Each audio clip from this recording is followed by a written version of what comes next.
వచ్చిపోయిన యేసుక్రీస్తు పరిశుద్ధ నామములో కూడిన మీ అందరిలో ప్రత్యేకమైన వందనాలు చెల్లించుకున్నాను. మీ అందరిలో ప్రత్యేకమైన వందనాలు చెల్లించుకున్నాను. నేను మీకు కొత్తగా పరిచయం చేసుకోవాల్సిన అవసరం ఏమీ లేదు. మరి మీ ఎంతగానో ప్రేమిస్తూ మరి మమ్మల్ని ఆహ్వానించిన దైవసేవకులు సతీష్ గారికి, సతీమణి పాస్టర్ గారికి, వారి కుటుంబానికి సంఘాన్ని మరొకసారి ప్రత్యేకమైన వందనాలు చెల్లించుకున్నాను. మన మధ్యన అభిషక్తులు దేవుడి చేత బహుబలంగా వాడబడుతూ ఎంతగానో పరిచయం చేస్తూ దేవుడికి మరి అనుదినము లైవ్ కూడా కనిపిస్తూ అనేక మందికి ప్రోత్సహిస్తూ అనేక మంది సేవకుల్ని బలపరుస్తున్న దేవుడి సేవలైన రూపాయల గారికి వచ్చి మన వందనాలు చెల్లించుకున్నాను. దేవుడి ద్వారా మరి కొత్తగా చెప్పాల్సిన అవసరం లేదు.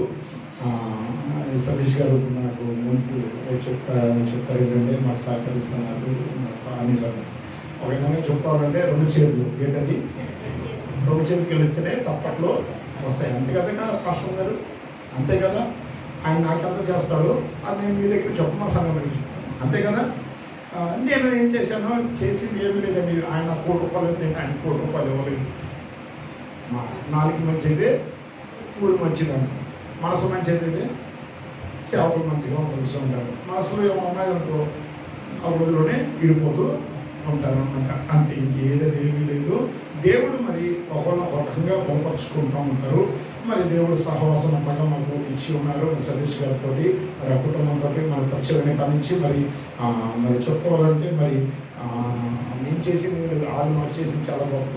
అసలు అర్ధరాత్రి ఫోన్ చేస్తే వచ్చేస్తాడు, ఇది కావాలంటే నేను సేవకుని నేను ఇది కావాలి అయ్యారు అన్నాడు. వంట వెళ్ళి తిరిగి తీసుకొని వస్తాడు. మరి అంతేకాదు మేము వంటలు చేస్తూ ఉంటుంటే మాతో కలిసి మరి భార్య వంటలు కూడా వంటలు కూడా చేసి పెట్టారన్నమాట పరిచయకి. అలాగే పరిచయం చేశారు. అది మేము ఎప్పుడు కూడా మర్చిపోము, అది మాకు ఎప్పుడు గుర్తుండాలి. దేవుడి ద్వారా మరి రానున్న రోజుల్లో మరి ఇంకా గొప్ప పరిచయం చేయాలని కూడా కోరుకున్నాను, ప్రార్థిస్తున్నాను. హల్లెలూయా. దేవుడి ద్వారా మరి నాన్నగారు ఏదే గారు నేను యూట్యూబ్లో మీ లైవ్ చూస్తున్నాను అంటే పాస్టర్ గారు మనకు వస్తున్నారంటే ఉపవాస ప్రార్థన మొదలవుక ముందు పైగా సూట్ వేసుకున్నారు, వాక్యం చెప్తున్నారు. ఉదయం వాక్యం ముందు మనకు ఉపవాస ప్రార్థనలో మొదలవుతున్నాయి. దైవ సేవకులు వస్తున్నారు, ఏదంటే రమేష్ గారు వస్తున్నారు, బెంగళూరు గారు వస్తున్నారు, మరొక పాస్టర్ గారు వస్తున్నారు అని నాకు డౌట్ వచ్చింది. నా పేరు చెప్తే సంఘం రాలేమో వాక్యానికి అనండి. మీరు ఎవరు భయపడుతున్నారా నేను వస్తున్నానని? లేదు కదా.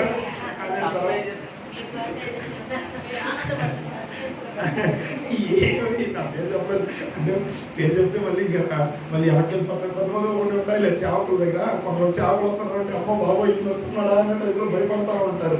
అంటే మా సంఘంలో నేను వెళ్ళినప్పుడు ఒక సేవకుల పేరు చెప్తే చాలు ఎప్పుడు వస్తారా సేవకులు సెలవు పెట్టేద్దాం అన్నట్టులోని మానేసి ఉంటారు సంఘము. అలాగే ఏం లేదు కదా. దాన్ని బట్టి అలాగే ఉండదు. మీరందరూ సెలవు చూడండి. హల్లెలూయా. దాన్ని ఎంతగానో ప్రేమిస్తున్న వారు ఉన్నారు మీరందరూ కూడా. సరే, వాక్య భాగంలోకి వెళ్ళిపోదాం. మనకి సమయం చాలా అయిపోయింది కాబట్టి వాక్య భాగంలోకి వెళ్ళిపోదాం. ఆదికాండము 27వ అధ్యాయము. ఆదికాండం 27వ అధ్యాయం 28వ వచనం.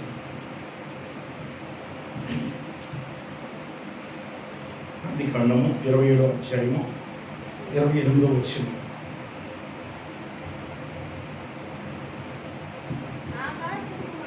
గట్టి చదువు. ఏంటమ్మా?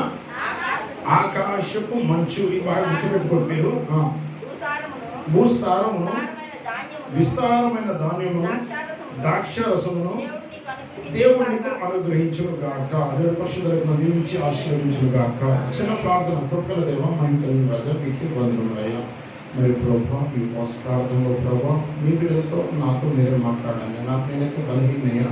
మీ ఆత్మచేత నింపి ప్రభా కూడుకున్న ప్రతి ఒక్కరిపైన ప్రభా మీ ఆత్మకు భరించి మీరే విస్తారమైన ప్రభా ఒక చేత బిడ్డలను ప్రభా బిడ్డలతో మాట్లాడడం, నాతో మాట్లాడడం యేసుక్రీస్తు పరిశుద్ధనామములో హల్లెలూయా. దేవుడు ఇప్పుడు మనం గమనించామంటే దేవుడు ఇస్సాకు ఇక్కడ హల్లెలూయా. చూడండి, అందరూ కూడా నా వైపు చూడండి. హల్లెలూయా. మనకు జరుగుతున్న ఉపవాస ప్రార్థనలు ఏం జరుగుతున్నాయి? ఉపవాస ప్రార్థనలు. ఎన్ని రోజులు ఉపవాస ప్రార్థనలు? 7 రోజులు ఉపవాస ప్రార్థనలు. 7 రోజులు ఉపవాస ప్రార్థనలు. మరి అనేక మంది దైవ సేవకులు వచ్చి ఉన్నారు. చాలా విషయాలు, చాలా వాక్యం చేత చాలా మాట్లాడి ఉన్నారు.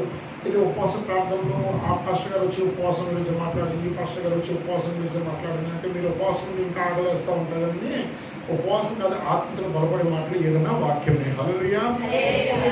బైబిల్ గ్రంథంలో ఒకరోజు ఉపవాస ప్రార్థన చేసిన వాళ్ళు ఉన్నారు, 2 రోజులు ఉపవాస ప్రార్థన చేసిన వాళ్ళు ఉన్నారు, 3 రోజులు ఉపవాస ప్రార్థన చేసిన ఉన్నారు, 7 రోజులు ఉపవాస ప్రార్థన చేసిన ఉన్నారు, 10 రోజులు ఉపవాస ప్రార్థన చేసిన ఉన్నారు, 21 రోజులు ఉపవాస ప్రార్థన చేసిన వాళ్ళు, 40 రోజులు ఉపవాస ప్రార్థన చేసిన వాళ్ళు మనకు కనబడుతూ ఉంటారు. హల్లెలూయా. అయితే దేవుడు మనకు జరుగుతుంది అంటే 7 రోజులు ఉపవాస ప్రార్థన జరుగుతూ ఉన్నది. అయితే ఈ 7 రోజుల ఉపవాస ప్రార్థనలోనే పరిశుద్ధాత్మ దేవుడు అనేకమైన వాక్యాలు మనకి ఇస్తూ ఉన్నారు అన్నమాట. ఈ వాక్యాలన్నీ కూడా ఏంటి అని అంటే మన దేవుడి దగ్గర నుంచి ఆత్మీయలో బలపడతాము. ఏంటది? ఆత్మలో బలపడతాము. మన కొంచెం ఆత్మలో బలపడతామంటే ఆహారం తింటే కదండి బలపడేది. అంటే శరీరానికి కావాల్సింది అంటే ఆహారం. శరీరానికి ఏం కావాలి? ఆహారం కావాలి. ఆత్మ కావాల్సిందంటే వాక్యము. ఆత్మ ఏం కావాలి? వాక్యము. మరి దైవ సేవకుడు 7 రోజులు మరి 7 మంది సేవకులను తీసుకొచ్చి తన కలిగిన వారందరూ కూడా తీసుకొచ్చి ఇక్కడ సంఘానికి ఏమిస్తున్నాడు అని అంటే ఆత్మీయ ఆహారము దయచేస్తున్నాడు. హల్లెలూయా. దేవుని పిల్లరా, శరీర ఆహారం ఏమవుతుంది అని అంటే కొంచెం కూడా మళ్ళీ ఆహారం కావాలి అంటూ ఉంటుంది. ఆత్మీయ ఆహారం ఏంటంటే మనకు ఆపద వచ్చినప్పుడు, మనకు అపాయం వచ్చినప్పుడు, దుఃఖం వచ్చినప్పుడు, వ్యాధులు వచ్చినప్పుడు తప్పుడు మార్గంలో వెళ్ళిపోకుండా, అబద్ధాల మార్గంలోకి వెళ్ళిపోకుండా, మోస మార్గంలోకి వెళ్ళిపోకుండా ఈ ఆత్మీయ ఆహారం అంటే మనం బహుగా కాపాడుతూ ఉంటుంది. నమ్ముతున్నారా? ఒక తప్పుడు సత్తుకి వెళ్ళిన తర్వాత నీ ఆత్మ చెప్తాం కదా, ముందు ఇక్కడి నుంచి వెళ్ళిపో, ముందు నుంచి ఇక్కడ వెళ్ళిపో. దైవశాఖలో ఏం చెప్పారు వాక్యము? పాపం దగ్గర నువ్వు నిలబడకూడదు అని వెళ్ళిపోతారు. అబద్ధం మాట్లాడుతున్నప్పుడు వాక్యం అనేది ఇదిగో అబద్ధము నరకానికి తీసుకెళ్తుంది. అబద్ధం మాట్లాడక ఆత్మీయతను ఏం చేస్తారు? ఈ ఆహారము బలపరుస్తూ ఉంటుంది అనమాట. నేను పిల్లరా, ఇక్కడ మనం వాక్య భాగంలోకి వెళ్ళిపోదాం. ఇక్కడ ఆది కాండంలోని 27వ అధ్యాయం 28వ వచనంలోని మీరు చదివి చూడద్దు, బైబిల్ చూడండి, ఆ వాక్యం చూడండి. అయితే ఇప్పుడు మీకు ఏమైనా ఎలాగే ఇబ్బంది అంటే ఖాళీగా ఉన్నది కాబట్టి కొద్దిగా వెనక్కి వెళ్ళండి. మెడ ఏమైనా లాగుతుందనంటే మీరు వెనక్కి వెళ్ళిపోండి. ఎందుకంటే ఇలా చూసే కంటే కొద్దిగా ఇలా చూసేదానికి కొద్దిగా ఫ్రీగా ఉంటుంది కాబట్టి కొద్దిగా వెనక్కి వెళ్ళండి. మీకు ఫ్రీగా ఉంటే ఉండండి, లేదంటే ఇబ్బంది ఉంటే వెనక్కి వెళ్ళండి. హల్లెలూయా. అయితే దేవుని పిల్లలు, ఇక్కడ 2 సంభాషణ జరుగుతుంది. ఎవరిది అని అంటే ఇక్కడ ఇస్సాకు యాకోబుని ఇక్కడ ఆశీర్వదిస్తున్నాడు. ఏమని ఆశీర్వదిస్తాడంటే ఆకాశము మంచు. ఏంటది? ఆకాశం మంచు. భూసారమును విస్తారమైన ధాన్యము ద్రాక్షరసమును నీకు అనుగ్రహించును అని ఇక్కడ చెప్తున్నాడు. అయితే దేవుని బిడ్డలారా, ఇక్కడ మొట్టమొదటి మనం మాట తీసుకుంటే మన అంశ భాగము మంచు చేసే మంచి. ఏంటది? మంచు చేసే మంచి. అయితే దేవుని బిడ్డలారా, ఇక్కడ మనం గమనిస్తే దేవాది దేవుడు మనకి లోకంలోని ప్రతి దానితో ఏదో ఒక అర్థం తెలియకొస్తూనే ఉంటాడు. ఆకాశం నుంచి నేను చెప్పుకోవాలంటే కొండల నుంచి, కోణం నుంచి, నదుల నుంచి ప్రతి దాంతో ఏదో ఒక అర్థం చర్చిస్తూనే ఉంటాడు. అయితే ఈ భూమి మీద దేవుడు ఆది నుంచి మానవుని కలగజేయక ముందే ఏం చేశాడు? ఈ సృష్టి యావత్తు కలగజేశాడు. ఈ సృష్టి యావత్తు కలగజేసి ఈ సృష్టిలోని ఏమిటంటే అనేకమైన వస్తువులు పెడుతూ ఉన్నాడు. ఆకాశం లేకపోతే మనకి ఎట్లా శూన్యం కనబడి మనం నిలబడగలమా? నిలబడదు. ఆకాశం చేసి మబ్బులతో ఆకాశం మొత్తం చుట్టేశాడు. అంతేకాదు సూర్యుడిని పెట్టాడు. సూర్యరశ్మి మనకి చాలా అవసరం ఉంది. చంద్రుడు పెట్టాడు. చంద్రుడు వెళ్తే మనకి చాలా అవసరం. నక్షత్రాలు చాలా అవసరం. గాలి దేవుడు పెట్టింది, అది మన అవసరం బాగా తీరుస్తూ ఉండాలి. అంతేకాదు సముద్రము మనకు అవసరమే. అలా చెప్పాలంటే దానిలో ప్రాముఖ్యమైన వర్షము మనకి చాలా అవసరమే. ఆ వర్షంతో పాటు ఇక్కడ ఉన్నది అంటే ఇక్కడ ఏం పలుకుతున్నాంటే ఆకాశము మంచు. దేవుడికి స్తోత్రం చేస్తున్నాము. ఎందుకంటే ఆకాశం మంచు.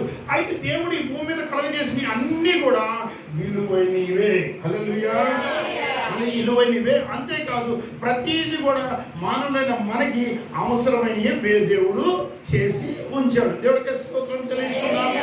ఒకసారి అనుకున్నారంట చైనాలో, ఎక్కడ? చైనాలో పిచ్చుకలు అంటే చాలా ఉండేయంట. పిచ్చుకలు ఏం చేశారంటే ఆ పిచ్చుకలు తినేస్తున్న ఆహారం అంటే ధాన్యాలు తినేస్తాయి కదా, పంటలో ధాన్యాలు అన్నీ తినేస్తూ ఉంటుంటే కొన్ని సంవత్సరానికి వచ్చి ఎన్నో టన్నులు, అంటే దాని లెక్క నాకు గుర్తులేదు కానీ ఎన్నో టన్నులు, ఒక వేసుకుందాము 100 టన్నులు ఏం చేస్తున్నాయంటే పిచ్చుకలు తినేస్తున్నాయంట ధాన్యం. ఎందుకంటే ఆ చైనా వాళ్ళందరూ అనుకున్నారంటే ఈ పిచ్చుకలే ఈ పిచ్చుకలు 100 టన్నులు ధాన్యం తినేస్తున్నాయి, ఈ పిచ్చుకలు లేకుండా చేసామంటే ఆ 100 టన్నులు మనకు మిగిలిపోతాయి, మనకి ఎటువంటి లోటు లేకుండా ఉంటుందని ఇంకా పిచ్చుకలు ఎక్కడ కనబడే కానీ దాన్ని ఏమో పట్టేసుకుంటామో, దాన్ని చంపేస్తామో, వాటిని తినేస్తామో. అలా చేసి పిచ్చుకలు ఏం చేశారంటే ఏమీ లేకుండా హతం చేసేసారు. పిచ్చుకలు అంటే ఇక కనపడుతుంది. ఇప్పుడు అలా అనుకున్నారు, పిచ్చుకలు ఎక్కడ చూసినా కానీ అర్థమైపోయి ఈ 100 టన్నుల ధాన్యము మనకి మిగిలిపోయింది అని అనుకున్నారంట. అనుకునేప్పటికీ తర్వాత నెక్స్ట్ సంవత్సరం చూసేప్పటికి ఇంచుమించు 200 టన్నులంత ధాన్యము కొద్దువైపోయిందంట. ఏమైపోయింది? కొద్దువైపోయింది. ఎందుకు? హల్లెలూయా. ఒకసారి తప్పలు కొట్టండి. ఈ పిచ్చుకలు ఏం చేస్తాయంటే ధాన్యం పెట్టిన పురుగునంట తినేసి ఆ పంటనేమో అభివృద్ధి పరిచేలాగా ఉండాలి. అవి తింటున్నాయి, కొద్ది ధాన్యమైన వాటిని చంపేశారు, కానీ దానికన్నా భయంకరమైన పురుగులు తినేస్తాయి. పిచ్చుకలు దేవుడు ఏ ఉద్దేశంతో చేశాడు? మానవులకి మేలుకరంగానే చేశాడు. దేవుడికి స్తోత్రం తెలుసుకున్నాం. ఇట్లా గమనించమంటే మనము దేవుడు చేసిన అన్ని కూడా మనిషి కంటే ఉపయోగకరమైనయే చేశాడు, ఏది కూడా వ్యర్థంగా చేయలేదు. ఆయన చేసినవన్నీ కూడా మనకి దీవెనకరంగా ఆశీర్వాదంగా ఉండడానికే చేశాడు. అయితే ఈ మనం గమనించామంటే ఈ మంచు, ఆకాశం మంచు అని అంటే మనందరికీ తెలిసిందే కదా. మంచు మన దేశంలో ఎలా ఉంటుంది? మంచు అంటే ఒక పొగలాగా ఉంటుంది.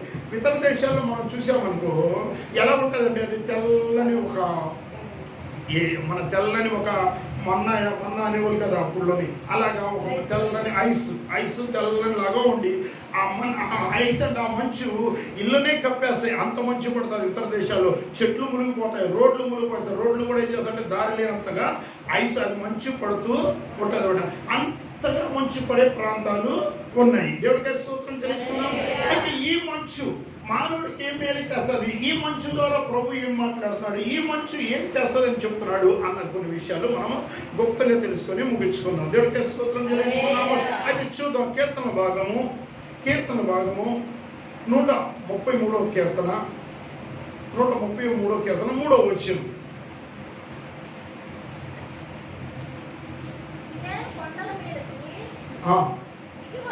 దిగివచ్చు హెర్మోను మంచు వలె ఉండు. దేవుడికి స్తోత్రం తెలుసుకున్నాము.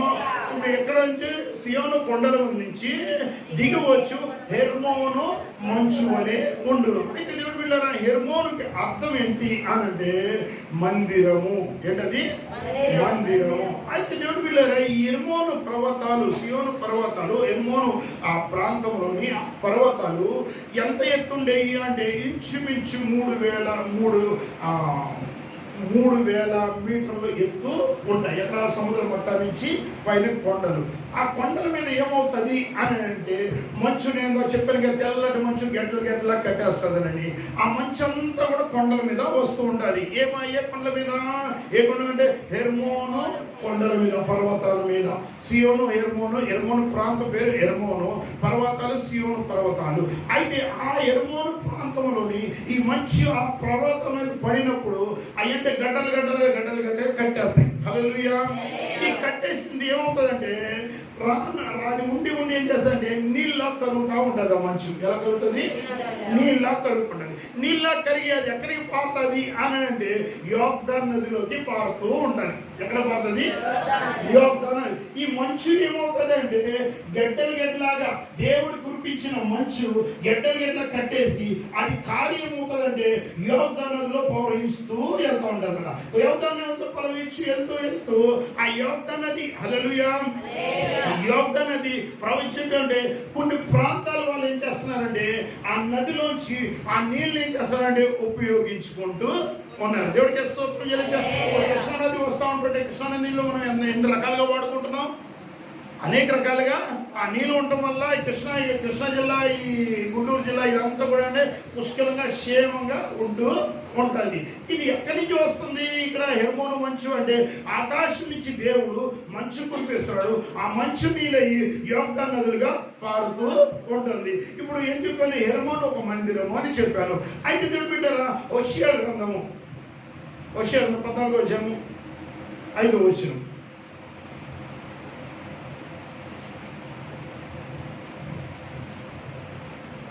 హోషేయ 14:5 వచనం. చెట్టు నాకు మంచు ఉన్నట్లు నేను అతనికి నేను కూడా చాలా హల్లెలూయా. ఇక్కడ దేనికి సాదృశ్యం కనబడుతుందంటే చెట్టు కంట మంచు ఉన్నట్టు. చెట్టుకు చూడండి మంచు ఉన్నప్పుడు ఆ మంచు అంతా చెట్టు ఏం చేస్తుందంటే కావడేసుకున్నట్టుగా ఉంటుంది. హల్లెలూయా. అయితే ఈ చెట్టు ఎంత దేనికి సాదృశ్యంగా వస్తుందంటే సంఘానికి సాదృశ్యంగా వస్తుంది. ఎట్లాగా అది హెర్మోను ఏమో మందిరంకి సాదృశ్యము, చెట్టు ఏమో మంచి చెట్టు, హెర్మోన్ మీద మంచి ఏమో సంఘానికి సాదృశ్యము, చెట్టు మీద మంచి ఏమో సంఘానికి సాదృశ్యము.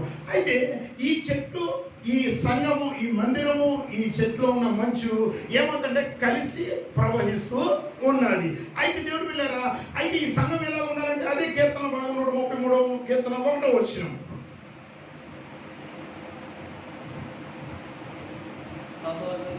సహోదరులైతే కలిసి నివసించుట ఎంత మేలు, ఎంత మనోహరము.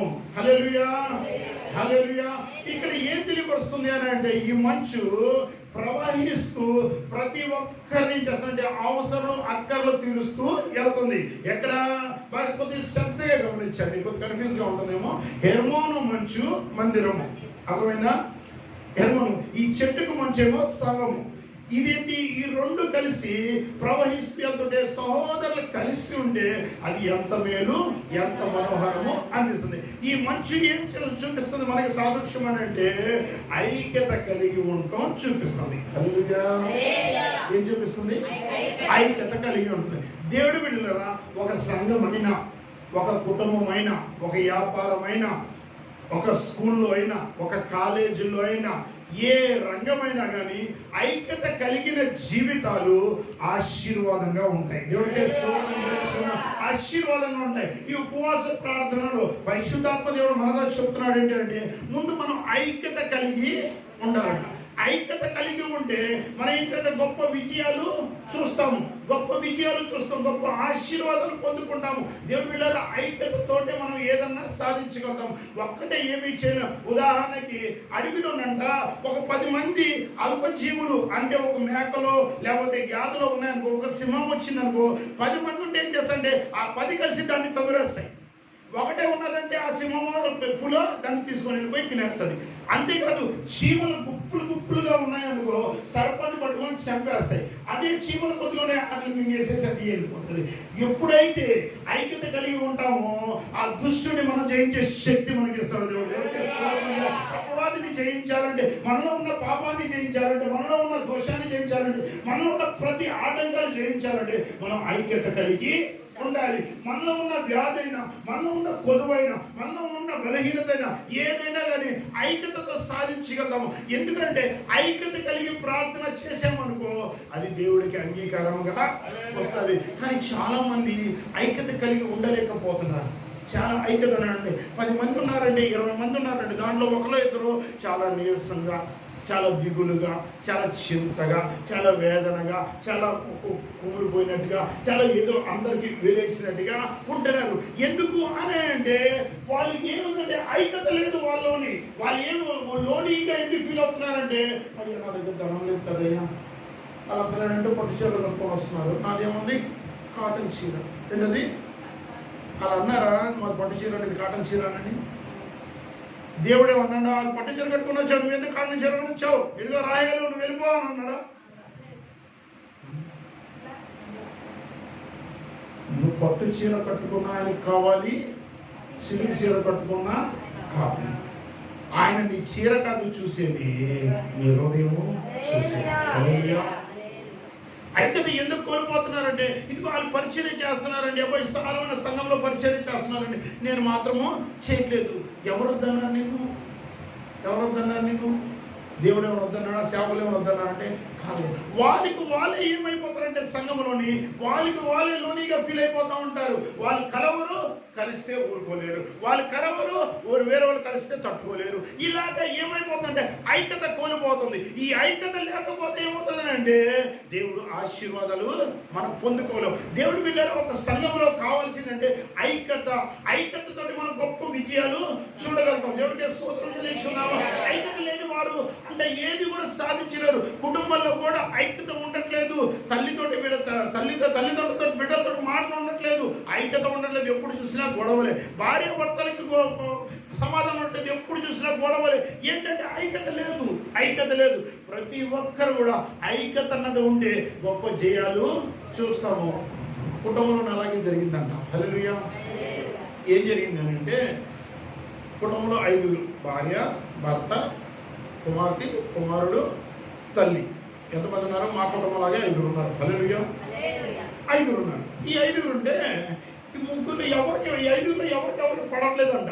ఎవరెవరు మాట్లాడుకోవట్లేదు. పండుగ వచ్చింది. ఏం పండుగ? క్రిస్మస్ పండుగ. ఏమొచ్చింది? క్రిస్మస్ పండుగ వచ్చింది. బట్టలు కొనుక్కున్నారు, ఎవరు వాళ్ళే తెచ్చుకున్నారు. ఈ పాస్టర్ గారు ఏం చేశారంటే, బట్టలు తెచ్చుకున్నాడు. ప్యాంట్ కొద్దిగా బారైందంట. ఏమైంది? బారయ్యేపాటికి అన్నాడంట, ఎవరితోటి? గోడతోటి అన్నాడంట, ఇదిగో నేను వెళ్తాను, రేపు సాయంకాలం చర్చికి వెళ్ళాలి, సాయంకాలం నేను వచ్చేపాటికి ప్యాంట్ కట్ చేసి 3 అంగుళాలు బారైంది, 3 అంగుళాలు కట్ చేసి పెట్టేసండి అని చర్చి గోడ చెప్పేసి వెళ్ళిపోయాడు. గోడ చెప్పేదంటే ఎవరు కూడా ఐక్యత లేదు కదా, ఎవరు పట్టించుకోలేదు. ఎవరి గదిలో వాళ్ళు ఉన్నారు. సరే, మధ్యాహ్నం అయిపోయింది, సాయంకాలం వచ్చే సమయం అయిపోయింది.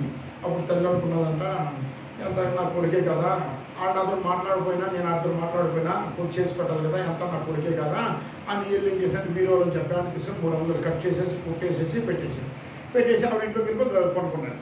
పనుకునేప్పటికీ తర్వాత భార్య అన్నది, అంత నాకు కట్టుకున్నవాడే కదా. హల్లెలూయా.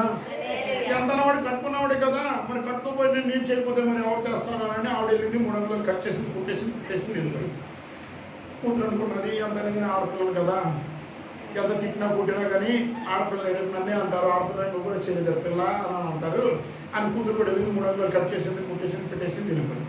కొడుకు అనుకున్నాడు, రేపు నేనన్నా వారసునే కదా, ఈ ఆస్తి అంతా నేనే వారసునే కదా, నేను కూడా చేయకపోతే రేపు మా నాన్న నన్ను తోలేశానంటే ఈ ఆస్తి అంతా నాకు పోతుంది అని కొడుకు కూడా వెళ్ళాడు. 3 అంగుళాలు కట్ చేశాను పెట్టేశాడు వెళ్ళిపోయాడు. ఎవరి పల్లె గదిలోకి ఏదంటారు, గచ్చు సామాన్ గుడి ఏదంటారు కదా, అలాగా సైలెంట్గా ఎవరి గదిలో ఉన్నాడు. ఈ పాస్టర్ గారు సాయంకాలం మీటింగ్కి టైం అయిపోతుంది గబాబా వచ్చాడు, స్నానం చేశాడు, మరి వేసేసుకున్నాడు, నిక్కర్ వేసేసుకున్నాడు, ఇంకా ప్యాంట్ వేసుకునే వాడికి అది కూడా నిక్కర్ అయిపోయింది. వేసుకునే వాడికి నిక్కర్ అయిపోయింది. మరి 3 అంగుళాలు కనిపిస్తే ఏమైపోతుంది? నిక్కర్ అయిపోయింది. ఇప్పుడు పాస్టర్ గారు ఏం చేయాలి? ఎవరితో చెప్పాలి? ఏం చేయాలి అని అంటే, దేవుడి పిల్లలు ఐక్యత లేకపోతే ఏమవుతుందంటే కుటుంబంలో ఏది వద్దులదండి, కట్ అయిపోతాయి. నీ గోళ నీదే, నీ సంపాదన నీదే, నీ తిప్పలు నీయే. ఒకరి కాదు 10 మంది, 4 ఉన్నారు, 4 ఐక్యత కలిగి ఉన్నారంటే ఎంత ఆనందంగా ఉంటుంది, ఎంత సంతోషంగా ఉంటుంది. నేను 10 సార్లు చెప్తాను, మా సంఘంలో కూడా చెప్తా ఉంటాను, 4 కలిసి తినటం ప్రారంభించండి. మీ కుటుంబం భార్య, భర్తలు, పిల్లలు ఎంతమంది ఉన్నారో అందరు 4 ప్లేట్లు తీసుకుని 2 గిన్నెలు తెచ్చేసుకొని పైన పెట్టేసుకొని 4 తింటాం మొదలు పెట్టండి. అక్కడ ఏముంటుంది? సమాధానము ఉంటుంది. నాన్న కొద్ది కూర వేసుకో, అరే అబ్బాయి కొద్దిగా వేసుకో, ఏంట్రా అప్పుడే లేచిపోయానికి ప్రేమలు పెరుగుతాయి. అది లేదనుకో, ఆడు గదిలో ఆడు తినేసాడు ఆడు ఈ ఉంచాడో లేదో కూడా తెలియదు, తినేసి వెళ్ళిపోతాడు. పగలు కోపాలు పెరిగిపోతూ ఉంటాయి.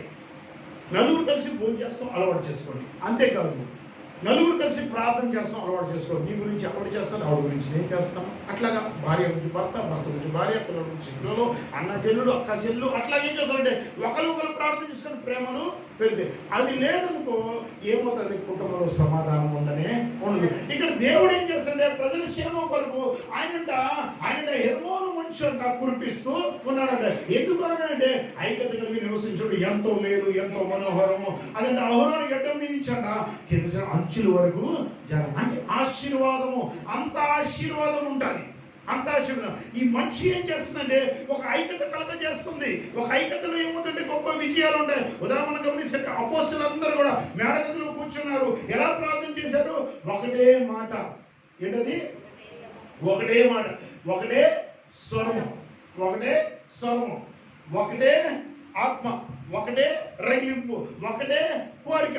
ఏంటి అది ఒకటే కోరిక అని అంటే, ఒకటే కోరిక ఏంటి అని అంటే, ప్రభు చెప్పాడు, పరిశుద్ధాత్మ దేవుడు మీ కొరకు ఆదరణకర్తగా ప్రభువుని పంపిస్తాను అని. ఇప్పుడు ఉన్న మీ 10 మందో 20 మందో ఉన్నారు కదా, వీళ్ళందరూ ఆలోచన ఏముండాలి అని అంటే, ప్రభు పరిశుద్ధాత్మ పంపిస్తున్నాడు, పరిశుద్ధాత్మ నాకు ఇవ్వాలంటే ఒకటే మాట మీద ప్రార్థన చేస్తూ ఉన్నారు. కానీ సంఘాలు ఏమవుతుందంటే, ప్రభు నా అప్పులు తీర్చువా, ప్రభు నా రోగం తగ్గించువా, ప్రభు ఆ బాగా గొడవ పెట్టుకున్నావు ఏదో యాక్సిడెంట్ అయిపోదు, ప్రభు వీళ్ళతో అసలు నాకు పడట్లేదు, వీళ్ళు రాకుండా వచ్చి ప్రభు. మనసులో ఏముంటుంది? మీ ఆలోచన మనం వచ్చామంటే ఒకటే ఆత్మతో ప్రార్థన చేయాలి. ఒకటే ఆత్మ. ఏం ఆత్మ కలిగి ఉండాలి అని అంటే నీ అక్కరలు దేవుడు విజ్ఞాపనలో చెప్పుకో. ఆరాధన నువ్వు మాత్రం ఆత్మ గురించి ఆరాధించు. ఆరాధన నీ గురించి కాదు, దేవుడిని మహింపరుస్తానికి, దేవుడు ఆత్మను తాగటానికి ఆరాధించాలి. ఒకటే ఆత్మ కలిగి ఉండాలి. ఈరోజు దేవుడి పిల్లల ప్రతి ఒక్కరు కూడా రకరకాలు అయిపోతున్నారు. ఉదాహరణకి పాస్టర్ గారు పాట పాడుతున్నారు, ఒకరేమో ఇట్లా కొడతారు తప్పదు. ఎట్లా కొడతారు? ఇట్లా ఇట్లా. ఒకలేమో అసలు తప్పటి సౌండే రాదు. ఒకే ఆత్మ ఉంటుంది. అందరూ ఒకే రీతిగా చప్పట్లు కొడితే ఒకటే తాళంలో పాట వెళ్తూ ఉంటుంది. ఇందాక నేను ఆరాధన నడిపిస్తున్నాను, మీ తప్పట్లకి 2-3 సార్లు ఏమైందంటే నా తాళం తప్పిపోయింది, నా రాగం తప్పిపోయింది. అలా తప్పిపోకూడదు. ఎందుకంటే ఆరాధనలో ఏకమవ్వాలిగా. మనము తప్పిపోయేపటికి కళ్ళు తెరిచి చూస్తారు, వీళ్ళు ఎవరో తప్పులు తేడా కొట్టారు అని. కళ్ళు తెరవగానే ఏమైపోయింది, మరలా లోకం కనబడిపోతాయి. నువ్వు కళ్ళు తెరవకూడదు, ఒకే విధమైన ఆరాధన ఉండాలి. ఇక్కడ అపోస్తులు అదే చేశారు. అపోస్తులు ఒకే మనసుతోటి, ఒకే హృదయంతో, ఒకే ఆత్మతోటి, ఒకే గురితోటి ఆరాధన చేస్తున్నారు. ఏమైంది? పరిశుద్ధాత్మ దేవుడు అగ్ని దిగి వచ్చాడు, వారిని తాకాడు. దేవుడికి దేవుడు పిల్లరా ఇలా చెప్పాలంటే పరిశుద్ధాత్మ దేవుడు మనం తాకాలంటే మనం ఒకే మనసు కలిగి ఐక్యత కలిగి యెహోషువ స్తుతిస్తున్నారు. ఎరుకో గోడ చుట్టూ ఐక్యత కలిగి స్తుతిస్తుంటే ఆ ఎరుకో గోడ కూడా కూలిపోయింది. ఒకే శబ్దం, ఒకే మాట. దేవుడికి సూత్రాలు మూర ఊదుతూ, దేవుడికి సూత్రాలు మూర ఊదుతూ కూలిపోయింది ఎరుక గోడ. మన జీవితంలోని విజయాలు పొందాలంటే ఒకే మాట, ఒకే శబ్దం. హల్లెలూయా. దేవుడిలారా మనమందరం కూడా ఐక్యత కలిగి ఉంటే గొప్ప మేలు కార్యములు చేస్తారు. ఎస్తేరు చెప్తుంది పొద్దుకైతే, బాబాయ్ నువ్వేం చేస్తానంటే యూదులను తీసుకొని ప్రార్థన చేయి, నేను నా చెలిగత్తులను తీసుకొని ఉపవాసం ఉండి ప్రార్థన చేస్తానండి. ఎట్లా కదండి? నా చెలిగత్తులను తీసుకొని ఉపవాసం ఉండి ప్రార్థన చేస్తుంది. ఎందుకంటే ఐక్యతలో ఉన్న బలం చాలా బలమండి. ఐక్యత, సంఘం ఎప్పుడు కూడా ఐక్యతగా ఉండాలి. జీవన సంఘానికి నేను చాలా నేర్పిస్తూ ఉంటాను. మనమందరం కూడా ఐక్యతగా ఉండాలి. మీరు ప్రార్థన ఒకరికొకరు పరామర్శించుకోండి. దేవుడు మిమ్మల్ని దీవించును కాక. సెకండ్ తీసుకోండి, తప్పే ఉండదు దాంట్లో. ప్రార్థన ఒకరిని సెకండ్ కరోనా వచ్చిన తర్వాత అయిపోయింది, భయపడ్డారు, ఒకరికొకరు చేతులుకున్నారు. కరోనా పోయింది కదా, ఇప్పుడు ఏం చేయాలి? ఒకరికొకరు సెకండ్ తీసుకొని దేవుడు మిమ్మల్ని దీవించింది కాక. దేవుడు మిమ్మల్ని దీవించక. సిగ్గుపడద్దు, మొహమాట పడద్దు. దేవుడు దీవించక నువ్వు ఆశీర్వదిస్తున్నావు. నువ్వు ఎంత ఘనమైన మాట చెప్తున్నావు అంటే ఆ మాట దేవుడు ఆలకించి గొప్పగా ఆశీర్వదించును గాక. దేవుడు పిల్లలు ఒకరికొకరు పరామర్శించుకోండి. ఒకరికి ఏమైనా భారంగా ఉంటే, ఒకరికి ఏమైనా జ్వరం వచ్చినా, ఒకరికి ఏమైనా ఇబ్బంది వచ్చినా కూడుకోండి. పాస్టర్ గారు కొద్దిగా మన సిస్టర్ ఉన్నారు కదా, ఉన్నారు కదా, ఆ మరియమ్మ గారు ఉన్నారు కదా, ఒంట్లో బాగోలేదు, మనందరూ కూడా కొంచెం కూర్చొని ప్రార్థన చేద్దాం. సిస్టర్ పాస్టర్ గారు అంటే పాస్టర్ గారు వద్దానంటదా? వదిలేసేసి రాకూడదు. మా చర్చిలో ఆదివారం ఒక్కరోజే కదా, కాదు కదా. నలుగురు రండి, నలుగురు వచ్చి ప్రార్థన చేయండి. ఆ సోదరు గురించి ఎంత ఐక్యతగా ఉండాలి. ఆవిడ జీవితంలో మానలో మళ్ళీ చర్చి. ఎందుకంటే ఆవిడ గురించి మీరు ప్రార్థన ఒకరొకరు పరామర్శించుకుంటే చాలా సంతోషం ఉంటుంది. ఐక్యత కలిగి ఉంటా. ఆ మంచి ఏం చేస్తాం చూపిస్తుంది సంతోషము. ఐక్యత కలిపే మంచు. దొరికే స్తోత్రం తెలుసుకున్నాము. రెండో మంచి దగ్గర న్యాయపతులు 6:38.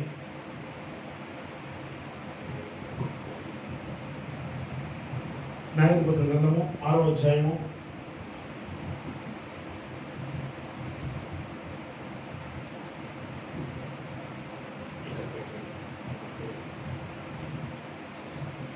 9 మీ బైబిల్లో లేదండి. అతడు పొద్దుట లేచి ఆ బొచ్చును పిండి దేవులతో పాత్రను నిండు వరకు ఏంటి? ఆ బొచ్చు నుంచి మంచును పిండెను. హల్లెలూయా. మన అంశం ఏంటి? గుర్తుంచుకో. నేను అంశాలు ప్రతి ఒక్కరికి చెప్పేస్తాను. చాలా మంది పాస్టర్ గారు చెప్పరు, చేపల్లో చెప్తారు, లేకపోతే దానికి అర్థం చెప్పరు. కానీ నేను ప్రతి అంశం ముందే చెప్పేస్తూ ఉంటాను. నా పాంప్లెట్లో కూడా ముందు అంశం ఇచ్చేస్తాను, ఇది అంశం అని. ఎందుకంటే అర్థమైపోతుందని. మంచు చేసే మంచి ఏం చేసింది? ఐక్యత చేసింది. జనాలందరూ కూడా ఐక్యత, సంఘాన్ని మందిరంలో సంఘాన్ని అందరూ ఐక్యత చేసింది. ఇక్కడ అంట మంచి అంట బొచ్చు పిండితే అదంతా కూడా మంచి అంట కరిగి నీళ్ళు నిండే అంట. హల్లెలూయా. యజమాని ఉండించాడు బిడ్డారా. గిద్దోను ఏంటది? గిద్దోను చాలా బాధలో, చాలా దిగుల్లో, చాలా చింతలో, చాలా వేదనలో ఏం చేస్తున్నాడు? గానుకు చాటున గోధుమలు దొరుకుతూ ఉన్నాడు. అప్పుడు దేవదూత వెళ్ళి చెప్పింది, గిద్దోను పరమశాలి గిద్దోను, ఇదిగో దేవుడు నేను చూశాడు, ఇదిగో నువ్వు వచ్చి శత్రు మీద యుద్ధం చేద్దురా, విద్యార్థి మీద యుద్ధం చేద్దురా అని అంటే, అయ్యా వాళ్ళు మమ్మల్ని తరుగుతున్నారు, మేము వేసిన పంట అంతా తీసేసుకున్నారు, మేమంటే తప్పు చూపు అయిపోయింది, నేను ఏం చేయగలుగుతాను, నేను బలహీన్ని, నా వల్ల ఏం కాదు, ఇదిగో నువ్వు చెప్పి నేను వెళ్ళలేను అంటే, లేదు దేవుడు నేను చూశాడంటే, దేవుడు చూశాడు దేవుడు విన్నాడన్నా నాకు రుజువు ఏంటి అన్నాడు. ఏంటి? దేవుడు చూశాడు దేవుడు విన్నాడన్నా నాకు రుజువు ఏంటి అని అంటే గిద్దోను అంటే, అప్పుడు దేవుడు చెప్తున్నాడు, గిద్దోను ఏం కావాలి నీకు రుజువు అన్నాడు. ఏం కావాలి? నీకేం కావాలి అని అన్నాడు. అప్పుడు గిద్దోను అన్నాడు, ఏం లేదయ్యా, నువ్వు ఉన్నావు నా తోడనని, నువ్వు నన్ను యుద్ధానికి వెళ్ళమన్నావు కదా, శత్రు మీదకి నన్ను వెళ్ళమన్నావు కదా, అయితే నువ్వు నాకు తోడున్నావని నేను తెలుసుకోవాలంటే కొన్ని ప్రశ్నలు వేస్తాను ప్రభు, నువ్వు దానికి ఏం చేస్తానంటే సమాధానం ఇవ్వు అన్నాడు. కొన్ని విషయాలు చెప్తాను చెయ్యి అన్నాడు. అంటే చెప్పు గిద్దోను అంటే, ఈరోజు ఏం చేస్తారంటే ఒక కళ్యములో, ఏంటది?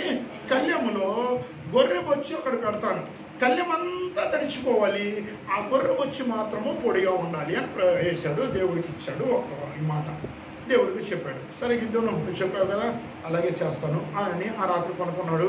గిద్దోను తెల్లారింది, లేచాడు. తెల్లారి లేచి చూసేపాటికి కళ్యం అంతా కూడా తడిచిపోయింది. కళ్యం అంటే తెలుసు కదా, ఒకసారి కళ్యం గురించి చెప్పాను, వాక్యం గుర్తుందా మీకు? కళ్యంలో ఏం జరిగాయి అన్నది చెప్పాను, గుర్తులేదా మీకు? హల్లెలూయా. అయితే కళ్యం అన్నది అంటే పొలం కాదు, కళ్యం వేరు. పొలంలో ధాన్యం ఏం చేస్తారంటే కళ్యంలో తీసుకొస్తారు. అయితే ఆ కళ్యం అంతా కూడా ఏంటంటే తడిసిపోయింది, ఆ గొర్రె బొచ్చి మాత్రం పొడిగా ఉన్నది. పొడిగా ఉండేప్పటికీ అది చూసి అబ్బా ఆశ్చర్యం, కళ్యమంతా తడిసింది, ఆ బొచ్చి వరకు ఏంటంటే ప్రభా నువ్వు ఉన్నావు ఆయన మరలా గిద్దోను చాలా చూసావా, నువ్వు చెప్పినట్టు చేశాను కదా అని అంటే, ప్రభా ప్లీజ్ ప్రభా ఇంకోసారి ఈ రాత్రి కూడా ఇంకో అద్భుతం చేయి ప్రభా అని అంటే, ఏంటి చెప్పు అని అన్నాడు. ఏంటి చెప్పనంటే, ఈ రాత్రి ఏమవ్వాలంటే కళ్యమంతా పొడిగా ఉండాలి, ఈ బొచ్చు మాత్రము తడిచిపోవాలి అన్నాడు. సరే అన్నాడు. ఆ రాత్రి ఉదయం లేచేపాటికి అలాగే తడిచిపోయింది. దేవుడికి స్తోత్రం చెల్లించుకున్నాము. హల్లెలూయా. అలాగే తడిచిపోయింది. అది పిండి అప్పుడు అనుకున్నాడు, నువ్వు నాతోటి ఉన్నావు అని. దేవుడికి స్తోత్రం చెల్లించు. ఇప్పుడు దేవుడు పిల్లారా, ఈ కళ్యములో మంచు ఏం తెలియపరుస్తుంది అనంటే, దేవుడు మనతోటి ఉన్నాడు అని. దేవుడికి స్తోత్రం చెల్లించుకున్నాము. హల్లెలూయా. ఏం తెలియపరుస్తుంది కళ్యము? దేవుడు మనతో ఉన్నాడు అని గిద్దోనుకి తెలియవస్తుంది. అయితే ఈ సంఘమైన కళ్యములోని మనతోటి దేవుడు ఉన్నారని నమ్ముతున్నారా? నిశ్చయంగా నమ్మాలి.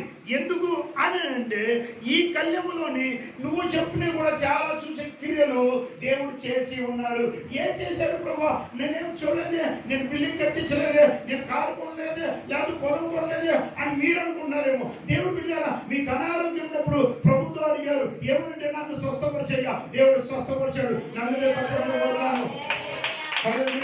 అంతేకాదు, ఇది ఆర్థిక ఇబ్బందులు దేవుడు నన్ను ఈ సమస్య నుంచి లేవనెత్తుబడి దేవుడు లేవనెత్తాడు, దాన్ని బట్టి దేవుడికి మహిమ కలగాలి. అంతేకాదు, ఒకటా రెండా కాదు, నీకు కావాల్సిన ప్రతి ఒక్కరు కూడా ఈ కళ్యం అనే మందిరంలో కూడా ఇప్పుడు దేవుడు కంపల్సరీ చేసి ఉన్నాడు, నువ్వు పొందుకొని ఉన్నావు. దాన్ని బట్టి నువ్వేం చెప్పాలంటే, దేవుడు నాతోటి ఉన్నాడు. అయితే దేవుడు వీళ్ళు ఇక్కడ కావాల్సింది ఏంటంటే, దేవుడు అక్కడ గిద్దోనికి తెలియపరిచాను నేను ఉన్నానని. నేను ఉన్నపరిచిన తర్వాత ఆయన ఇప్పుడు యుద్ధానికి బయలుదేరు. ఏంటది? యుద్ధానికి బయలుదేరానంటే, గిద్దోను ఎంతమంది జనాలు ఉన్నారు మీ దగ్గర అని అంటే, ప్రభువా నా దగ్గర ఎంత ఉన్నారు? సరే మిద్యాని దగ్గర శత్రు దగ్గర ఎంత జనాలు ఉన్నారు? 1,00,000 మంది జనాలు ఉన్నారయ్యా. ఏంటది? 1,00,000 మంది జనాలు ఉన్నారు. మరి నీ దగ్గర ఎంత ఉన్నాడు? మన దగ్గర ఎంత ఉన్నారయ్యా అని అంటే 32,000 మంది ఉన్నారు అని అంటే, సరే ఒక పని చెయ్యి, కొండ మీద తీసుకెళ్ళు, కొండ మీద ఎవరు కావాలో, ఎవరు వస్తారో యుద్ధానికి, ఎవరికి ఇంకా ప్రాణం మీద భయం ఉందో వారు ఏం చేస్తారంటే ఎలుగుమని చెప్పు అన్నాడు. చెప్పమన్నానంటే ఆ కొండ మీదకి వెళ్ళాడు. ఏంటి ప్రభా, ఉన్నదే సైన్యం తక్కువ, మళ్ళీ నువ్వు వెళ్ళిపోమన్నావు అని అంటే, నేను చెప్పింది చెయ్యిద్దోను అన్నాడు. గిద్దోనంటే సరే వెళ్ళాడు, కొండ మీదకి వెళ్ళాడు. ఇదిగో మీకు ఎవరైనా ప్రాణం మీద తీపి, మీ కుటుంబాలు గుర్తు వస్తుండే, లేకపోతే మీకు ఏమైనా ఇబ్బందిగా ఉంటే మీరు వెళ్ళిపోండి, ఉన్నవాళ్ళు ఉంటారు, మీకు కావాల్సిన మీరు వెళ్ళిపోండి అని నేను కళ్ళు మూసుకొని తెరిచేపడికి ఏమైపోయారు? 22,000 మంది వెళ్ళిపోయారు. ఇప్పుడు తిరిగింది ఎంత? 10,000 మంది. ఎంత? 10,000. కళ్ళు తెరిచి చూసేపాటికి బలోమని వెళ్ళిపోతారు కొండది అనేది. గిద్దోనికి గుండె పగిలిపోతుంది. గిద్దోని కొండ గుండె పగిలిపోతుంది. సరే ప్రభువా, అందరూ వెళ్ళిపోయారు, 10,000 మంది ఉన్నారయ్యా, లక్షల మంది అక్కడ యుద్ధ సైన్యము అని అంటే, అప్పుడు దేవుడు చెప్తున్నాడు, ఇదిగో వాగు దగ్గర తీసుకెళ్ళు, వాగు దగ్గరికి వెళ్ళి ఆ నీళ్ళంతా తాగమని చెప్పుకోనన్నాడు. నీళ్ళు తాగమన్నాడంటే సరే వాగు దగ్గర తీసుకెళ్ళాడు, నీళ్ళు తాగమన్నాడు. అక్కడ అన్నాడు, ఇదిగో నోరు గతికి తాగే వాళ్ళందరూ కూడా తిరిగి పంపించేసి అన్నాడు.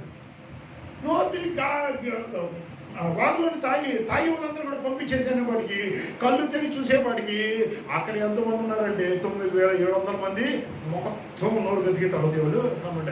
ఇంకా గిద్దోనికి ఎలా ఉండదు? ఉండే అదురుతూ ఉండదు. హల్లెలూయా. అంటే బాబు నోరు తిరిగి తాగిన వాళ్ళందరూ కూడా మీరు వెళ్ళిపోండి అన్నాడు. మీరు వెళ్ళిపోండి. వాళ్ళందరూ వెళ్ళిపోతే ఇంకెంతమంది మిగిలారు? 300 మంది మీరు. అయితే వీళ్ళు తీసుకొని నువ్వు వెళ్ళు అన్నాడు. వీళ్ళు తీసుకొని నువ్వు యుద్ధానికి వెళ్ళు, విజయాల మీద అన్నాడు. అనేపాటికి ప్రభువా, ఆ లక్షల మంది, వీళ్ళేమో 100 కూడా లేదు, 10లో ఉన్నారు. వీళ్ళు తీసుకున్న లక్షల మందికి ఎలాగెళ్ళు ప్రభు? వాళ్ళ సైన్యము చూస్తుంటే కంటి కనబడినంత దూరంలో ఉన్నారు. వాళ్ళందరూ కూడా ఉన్నారు, నా దగ్గర కొంతమంది ఉన్నారండి. అప్పుడు దేవుడు చెప్తున్నాడు, ఇదిగో నీ దగ్గర కొంతమంది ఉన్నారు, ఆ దగ్గర లక్షల మంది ఉన్నారు, కానీ నీలో ఉన్నవాడు కోట్లు కోట్లు కోట్లు కోట్లు కోట్లు కోట్లు యుద్ధ సైన్యము కలిగిన మహా మహా మహా మహా మహా ఇశ్రాయేలు కాపాడే దేవుడు ఉన్నాడు అని చెప్తున్నాడు. గీతంలో ఎవరున్నారు? దేవుడు. నీ తోడు దేవుడు ఉంటే కోట్ల మంది కూడా పనికిరానే రాదు. నీ శత్రువుని వారు కోట్ల మంది ఉన్నా కానీ నీలో ఒక్కడుంటే చాలు. నువ్వు ఇక్కడ పొందుకోవాల్సింది ఏంటి అని అంటే, నీతో ఉన్నవాడు దేవుడు అని నమ్మాలి. ఆ దేవుడిని నువ్వు పొందుకోవాలి. దేవుడికి వస్తుంది. ఈ మంచి కళ్యంలో మంచి ఏం తెలియవస్తుందంటే, నేను ఉన్నవాడిని. ఏంటది? మోషే చెప్తున్నాడు, ఇశ్రాయేలు ప్రజల దగ్గరికి వెళ్ళి నేనేం చెప్పాలయ్యా? ఎవరు రమ్మన్నారు మిమ్మల్ని అని? నేనేం చెప్పాలంటే, నేను ఉన్నవాడిని చెప్పాను. ఏమంటే నేను ఉన్నవాడిని అని చెప్పాను. మనతో ఉన్నవాడు ఉన్నవాడు. హల్లెలూయా. ఉన్నవాడు చూచుచున్న దేవుడై ఉన్నాడు. దేవుడికి స్తోత్రం చెల్లించుకున్నాము. 2 విషయాలు నేను తెలియవచ్చాను. ఏంటది? ఒకటి, ఐక్యత కలిగించే మంచు. రెండోది, నేనున్నానని తెలియవచ్చే మంచు. మూడోది, యెషయా గ్రంథము 26:19.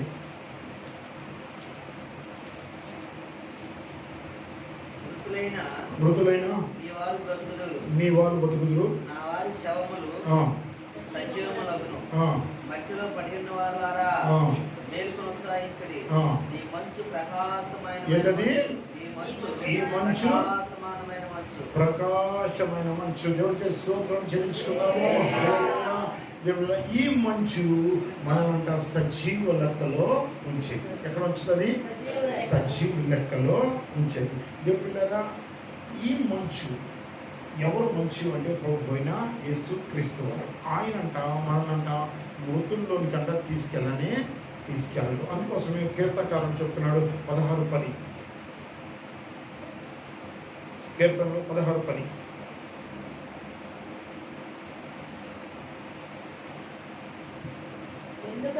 ఎందుకనగా పాతాళంలో విడిచిపెట్టవు, నీ పరిశుద్ధిని నీవు నాకు తెలియజేసావు. దేవుడికి స్తోత్రం చెల్లించుకున్నాము. హల్లెలూయా. ఈ మనలంట కుళ్ళి పట్టని అనే నీడంట కింద పుట్టినోట్లో ఉంటుంది. కింద పుట్టినోడు ఏమున్నది? కుళ్ళు పట్టని ఏమన్నా మాట దగ్గర కింద పుట్టినాడు. గోతిలోనికి చూడనివ్వు. మనల్ని దేవుడు ఏం చేయబోతున్నాడు అని గోతులోనట చూడదలుచుకోలేదు. మనందరూ కూడా ఈ మంచి ఏం చేయబోతుందంటే సజీవ లెక్కలో ఉంచబోతుంది. సజీవులు మనం ఏ ఒక్కరు కూడా మన చనిపోతానికి దేవుడి సన్నిధికి రాలేదు. మనం దేనికి వచ్చామంటే మరణాన్ని గెలిచి, సమాధిని గెలిచి, ఆయన మృత్యుంజయుడు తిరిగి లేచి, ఆయన సజీవుడై ఉండి మనల్ని కూడా సజీవులుగా నడిపించే దేవుడి దగ్గరికి మనం వచ్చి ఉన్నాం. సకపరుడు మన దేవుడు ఆయన సజీవులతో మనల్ని ఏం చెబుతాడంటే జీవంలో కంటే నడిపించే వాడు. ఎక్కడ నడిపిస్తాడు? జీవంలోకి నడిపిస్తాడు. నీ ప్రయాస వ్యర్థము కాదు, నీ శ్రమ వ్యర్థము కాదు. నీ ఉపవాసం ఉన్న చూడు, అది వ్యర్థమో కాదు. ఎందుకనంటే ఆయన జీవములకు నడిపించే దేవుడై ఉన్నారు. ఆ జీవనం మనం ఎలా పొందుతాం? దానియేలు గ్రంథము 12:2 దానియేలు 12:2.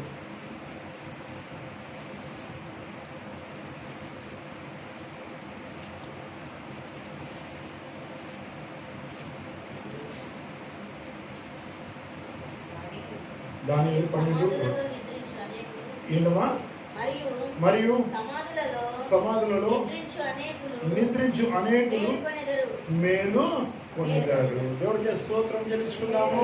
సమాధిలో నిద్రించువారు అని ఏమంటారంటే మేలు పొందారు. మన నిరీక్షణ, మన ఏదైతే నమ్మకం, విశ్వాసం ఏదైతే ఉందో మనమందరం కూడా సజీవులలో దేవుడు మనల్ని తీసుకెళ్ళబోతున్నాడు. అందుకోసమే ఎఫెసీ పత్రికలో అంటే మీ నిరీక్షణ వ్యర్థము కానీ కాదు అని చెప్తున్నాడు. దేవుడి బిడ్డలను మనం గమనించామంటే ఈ మంచు ద్వారా ఆయన ఏం చేయబోతున్న మన సజీవు లెక్కలో ఉంచబోయేది తెలియపరుస్తూ ఉన్నాడు. అక్కడే దాని మీద మీరు ఆకాశపు జ్యోతుల వలె ఉంటారు అంటారు. దేవుడికి స్తోత్రం తెలుసుకున్నాము. ఆకాశపు జ్యోతులు మనమందరము ఇక్కడ ఉండేపాటికి, హల్లెలూయా, ఇక్కడ ఉండేపాటికి మనం ఏదో అనుకుంటాం మన జీవితాలు, అయ్యో నా బతికేంటండి, నా జీవితం ఏంటండి, నా శ్రమలు ఏంటండి, నా కష్టం ఏంటండి, నా బాధ ఏంటండి, నేను ఎవ్వరికి గిట్టుబాటు అవ్వట్లేదండి, నా చుట్టాల దగ్గర హేళనగా ఉన్నాను, నా బంధువుల దగ్గర హేళనగా ఉన్నాను, నా సమాజంలో హేళనగా ఉన్నాను అని నువ్వు అనుకుంటున్నావు. హల్లెలూయా అనుకుంటున్నావు. ఇదిగో వాళ్ళు చూస్తేనేమో ధనవంతులు, వీళ్ళు చూస్తేనేమో అధికారులు, వీళ్ళు చూస్తే అలా ఎలా గొప్ప అనుకున్నారు. కానీ నీకు తెలియని విషయం ఏంటి అని అంటే, హల్లెలూయా హల్లెలూయా, ఈ లోకంలో ఉన్న వాళ్ళందరికీ గోతి చూసే అవకాశము ఉన్నది, కానీ నీకు గోతి చూసే అవకాశము లేదు. గోతి అంటే నరకం, నరకం చూసే అవకాశము ఉన్నది, కానీ నీకు లేదు. ఎందుకంటే నువ్వు నమ్ముకున్నది సజీవుడు. మరణాన్ని గెలిచి సమాధిని గెలిచిన వాడిని మనం నమ్ముకున్నాము. ఈ మంచు ద్వారా మనం తెలుసుకోవాల్సింది, మంచు అంటే మంచు మనం ఏం చేయదు, మంచు మనల్ని తీసుకెళ్ళదు నరకం నుంచి. మంచు సాదృశ్యంలో దేవుడు చెప్తున్నాడు చూడండి, అది ఏది అని అంటే, ఒకటంట ఐక్యత కలిగించే మంచు, రెండోది దేవుడు నాతో ఉన్నాడు తెలియపరిచే మంచు, మూడోది మన సజీవు లెక్కలో తీసుకునే ప్రకాశమైన మంచు. ఈ మంచు ద్వారా మనకి పరిశుద్ధాత్మ దేవుడు తెలియపరుస్తున్నాడంటే మనం ఈ గుణ లక్షణాలు మన ప్రభువులో ఉన్నాయి. కాబట్టి ఈ ఉపవాస ప్రార్థనలు, ఈ కన్నీటి ప్రార్థనలు మన నిత్య రాజ్యంలో తీసుకెళ్ళను గాక. నిత్యము ఆయన రాజ్యంలో మనం ముందు కాక. మనం కలిగి ఉండాల్సిందంటే ఒకటి ఐక్యత, ఒకటి విశ్వాసం. ఏంటంటే నువ్వు నాతో ఉన్నావు ప్రభు, ఒకటి విశ్వాసం. మూడు, నిరీక్షణతో ఉండండి, ఈ లోకం నాది కాదు, నిత్యంగా నాది రాజ్యం ఉంటున్నది, అక్కడ నేను ప్రకాశించబోతున్నాను. దేవుడి చిన్న మాట దీవించి ఆశీర్వదించుకుంటాం. పరమేశ్వరుడు ప్రార్థన చేసుకున్నాం. పరిశుద్ధుగా మహోన్నతగా మేము కలిగిన తండ్రి, మీకే వందనములయ్యా. ఎందుకు ప్రభు మీ దయ కరుణ కనికరం మా పైన ఉంచి, అయ్యా నా తండ్రి గడిచిన ప్రభు, నా తండ్రి 6 రోజులు ప్రభు, ఈ రోజుకి అయ్యా 6 రోజుల నుంచి మీరు ప్రభా లేఖనం ద్వారా మాట్లాడుతూ వస్తున్నారు తండ్రి. జీవాహార ప్రభా అయ్యా మీరు బిడ్డలకి దయచేస్తున్నారు తండ్రి. మేము ఏ విషయంలో ప్రభు అయ్యా నా తండ్రి బలహీనమయ్యాము తండ్రి, మీ వాక్కు చేత ప్రభావ మమ్మల్ని బలపరుస్తున్నందుకు మీకే స్తోత్రం. ప్రతి ఒక్కరిని ఆత్మకు మరించండియా. అయ్యా మీరే ఆ మంచు వలె ప్రభా బిడ్డల పైన ప్రకాశించండి అయ్యా. ఆత్మస్వరూపి, సత్యస్వరూపి అయ్యా నా తండ్రి, ఆనాడు పెంతెకొస్తు దినాన ప్రభా సంఘం మీద కురిసిన ఆ మంచు ప్రభా అయ్యా నా తండ్రి దేవా, అయ్యా అపోస్తులు ప్రభా పొందుకున్న ఆత్మన ప్రభా ఈ సంఘం పైన కుమ్మరించండి అయ్యా. అయ్యా ఈ సంఘం అంతా ప్రభా మీరు అక్కడ వరకు అయ్యా మేమందరం నమ్మకంగా మీ సన్నిధిలో వాడబడి కృప దయచేయమని కొడుకున్న ప్రతి ఒక్కరిపైన మీ ఆత్మ కుమరించని ఎటువంటి వాక్యం ప్రభావ హృదయంలో ఫలింపచేయని ప్రభావ వారి జీవితాల్లో ఏ కొదువు లేకుండా తండ్రి వారిని ఆత్మీయతను మీరే బలపరచమని అయ్యా ఈ సంఘాన్ని ప్రభావ నూతనగా వేతులుగా ఆశీర్వదించి సేవకుని ప్రభావ బహుబలంగా మీరే వాడుకోమని ఇంకా అనేక ప్రాంతాల్లో వెళ్ళిన ప్రభావ మీరే నిలబెట్టుకోమని యేసు క్రీస్తు అతి పరిశుద్ధ నామమున తండ్రి.